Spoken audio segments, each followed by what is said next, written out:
Good morning mga sir. At ito, mamamasyal kami sa mall. Tara, samahan nyo kami. At pupuntahan namin yung isa sa mga paborito naming pasyalan o tambayan na mall. Tamang tama kasi weekdays ngayon, hindi gaanong matao doon kasi pag linggo matao. At ito nga si Harvey, medyo inaantok pa yun. At ito na, dumating na si Kuyang tricycle driver at sasakay na kami. Ayan, excited na yung bata, excited na kahit po hindi naligo, basta makapasyal, go lang. At ito nga, kakausad lang nabutan agad kami ng traffic. Nauna kasing mag-go yung nasa main road, nasa secondary road lang kami kaya kaming huli talaga. Buti na lang pagkatapos dun maayos naman yung usad at medyo mabilis naman yung takbo kasi hindi gaano matraffic dito sa dinaanan namin. Hanggang makarating kami dito sa may Blue Wave Markinton. Yung mga building na parang residential ang tawag na diyan, mga condo unit. So maganda tingin-tingin lang, hanggang tingin lang kami diyan. So siguro masarap tumira diyan kasi pangmayaman. Pangmayaman daw 'yan hanggang sa dito na kami sa may McDonald's Avenue at saka yung mismong McDonald's na yan, nagbabalak din talaga ako na puntahan yan kasi may palaruan nga sabi ko, Jack, matutuwa si Harvey pag nakita yun. So balang araw siguro puntahan namin yan. Hanggang sa nakalusot na kami dito sa may malapit na sa may pupuntahan, may dadaanan pala kami na isang maliit na parang park or playground dito banda sa may sa may San Roque na ata to, San Roque. So tamang tama, medyo madaming puno, malilim. Tambay ko muna dito yung bata para makapaglaro-laro naman siya kasi gustong-gusto niya nung unang pumunta kami dito, halos ayaw niya nang umalis kasi may may nakilala siyang bata diyan na naging kalaro niya. Tapos ikot-ikot, ayan, medyo inaantok pa, napansin nyo kanina pahigap-higap pa siya pero mamaya-maya niya may energy na. At ayan na nga, habang nag-iikot-ikot din ako kasi tingnan ko din yung paligid. Ayun, busy yung magnanay. Picture daw sila doon sa may bail. Tapos ayan, patakbo-takbo na si Harvey, medyo medyo gising na ata. Ayan, kinukuha niya yung bunga ng mga punong kahoy tapos nilalaro niya. Inaawat naman ng nanay na wag daw kasi madumi. Yan. Tapos napagod na at nagutom, nagyaya na ng punta na daw kami sa mall. Doon daw sa Ayala. Kaya dito kami sa may kanto ng Marikina Station sa may Marcos Highway. Abang kami diyan ng jeep. Yung bumabiyahe na Cubao, galing ng Baguio o kaya galing ng Antipolo yan. Ikot-ikot muna, ikot-ikot. Medyo kasi ang daming jeep na dumadaan pero yung iba umiikot lang din hanggang Santa Lucia lang saka Robinson. At ayan na nga, nakasakay na kami. Malapit lang naman doon sa sa Marikina Station yung Ayala. Actually, muntik pa kaming lumampas dito kasi sinabi ko sa driver na Ayala lang kami, nakalimutan din ata. Kaya dapat doon pa kami sa unahan bababa hanggang sa dito na kami banda sa may gitna. Nakailang na rin kami diyan nakailang pasyal na rin kami diyan sa Ayala. Pero hanggang ngayon dahil sa sobrang laki hindi pa namin gaanong naiikot. Kunti lang yung ikot namin diyan. At dito nga kami bumaba hindi pa pamilyar sa akin. Nung makita ko yung jeep, yon, napansin kong jeep na dumaan doon, pwede pala. So akala ko dito sa nilalakaran namin ito yung tamang daan. Kaya napaatas ako nung nakita ko bumaba doon. Sabi ko andun ata yung pasukan. Muntik pa kami maligaw.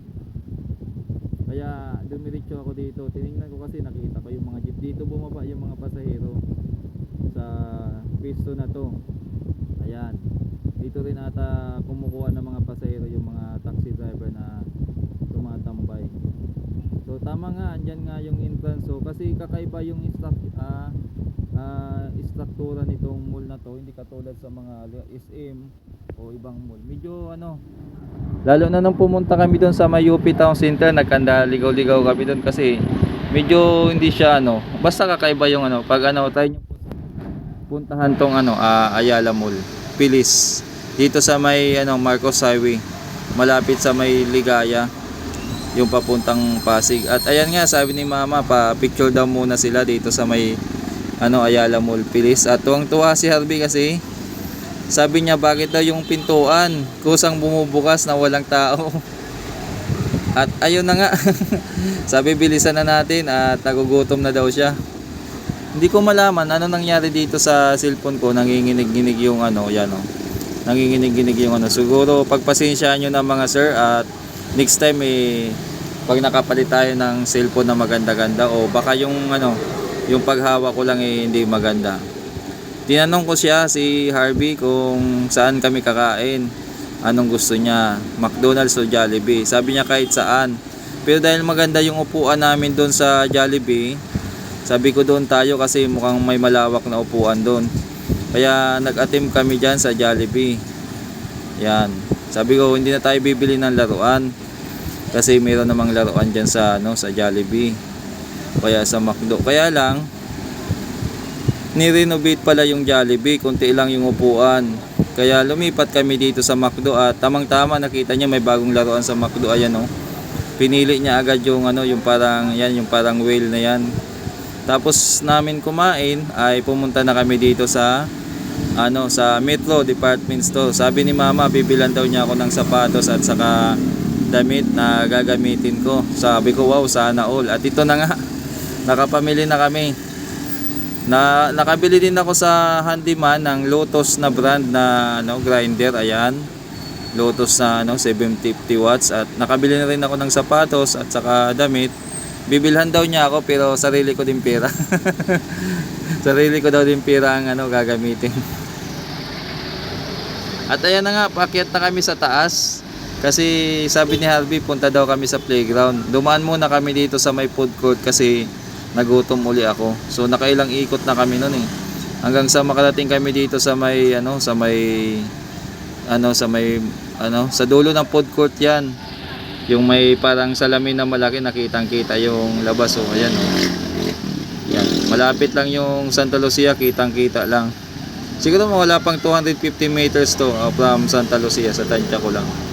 May mga naman dito sa baba, may mga may mga konting palaruan naman, pero ayaw dito ni Harvey kasi mas gusto niya daw sa taas. Kasi daw siya, magta-trampoline. Pero nalibang muna siya diyan Nakatingin muna siya doon sa Pasensya na, medyo malikot yung kamay ko. Hindi pa ako sanay talaga kuha-kuha ng camera. At umakyat kami, dito kami napadpad sa may sa may movie. Sa may cinema site ng ano ba tawag dyan? Hindi ko alam ang tawag dito sa may, basta sa may mga sinihan dito sa Ayala, sa taas na to, sa pinaka roof deck na ata to ng mall. At papicture din muna daw sila doon sa Despicable Me kasi mayroon siyang t-shirt na Minions. Naalala niya na na mayroon pala siya papicture. Ako naman, ang ginawa ko, nagantay dito sa may habang nagpipicture sila kasi lalabas na nga kami, pupunta kami doon sa unahan. At ito na sila, habang si Harvey tumakbo pa doon sa dulo.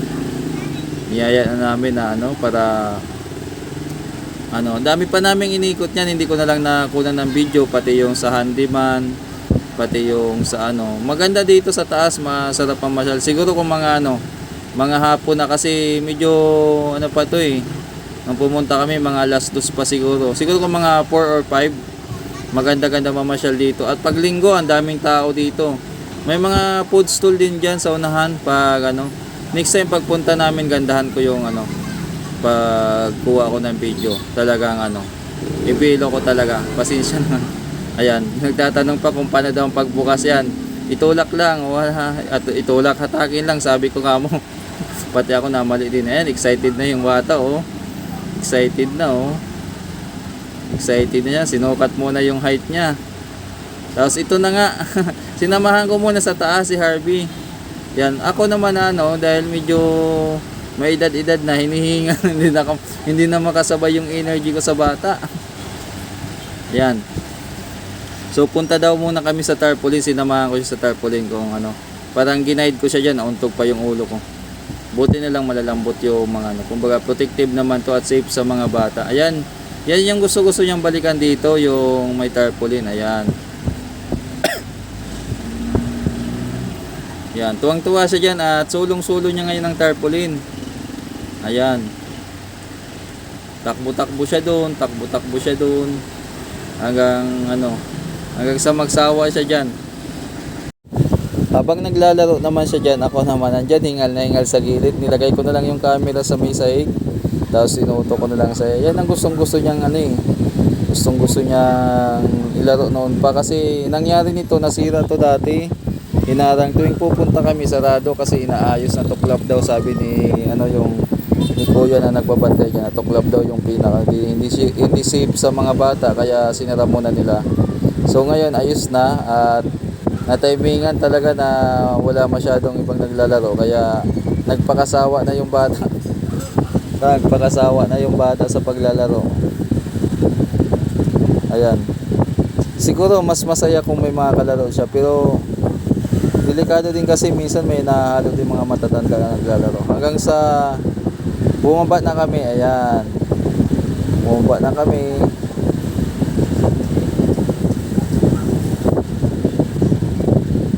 Ayan. Hanggang sa nakarating dito sa slide. Ayan. Tuwang-tuwa.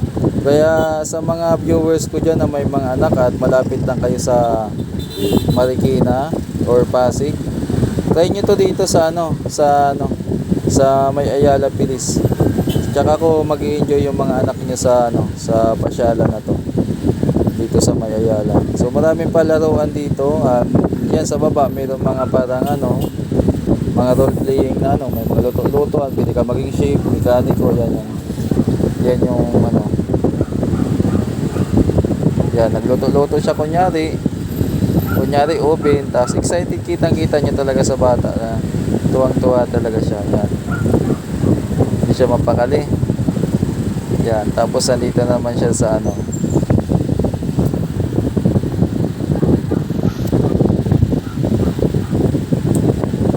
dito kasing oras na to ay kunti lang din yung mga tao kaya pero may time talaga na sobrang dami din ng bata nito.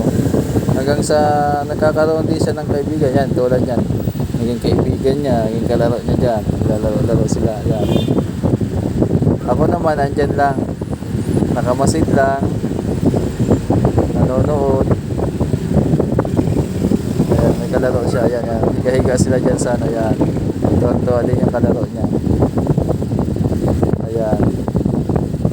Ayan, nagyakap-yakapan pa sila. Mga bata talaga, matutuwa ka din kahit sinong parents siguro matutuwa pag ganito ang reaction na naglalaro, nakita nyo yung anak nyo may kalaro, hindi nag-aaway, lambingan lang.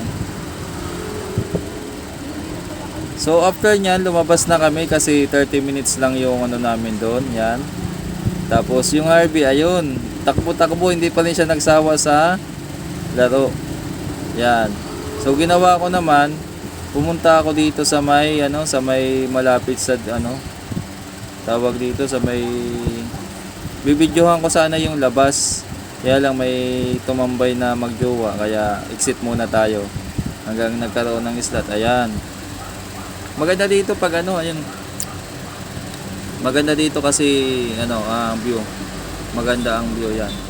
Dalawa to tapos yung sa kabila pa. Next time gagawa natin yan ng mas maayos na video. Malikot lang kasi yung kamay ko.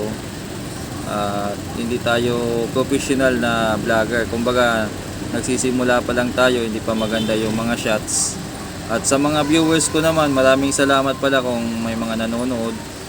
Hanggang sa bumaba na kami mga sir. Pumunta kami sa grocery kasi wala na palang gatas yung bata. Wala nang gatas si Harvey. Nagsabay na din ng ilang grocery. After nun, bago umuwi, nag-snacks muna kami dito sa may Mang Inasal. Nag-order ako dun sa McDo ng pagkain ni Harvey na chicken ulit. Tapos ito, halo-halo, yung paborito nila. Yan, nag-order lang kami ng isa kasi ako medyo busog pa naman. Pero gusto lang daw nila tikman yung kasi ilang buwan na. Hanggang sa ito na, umuwi na kami. Sakay na ng tricycle. Hanggang dito na lang mga sir yung vlog natin. At maraming salamat sa mga nanood.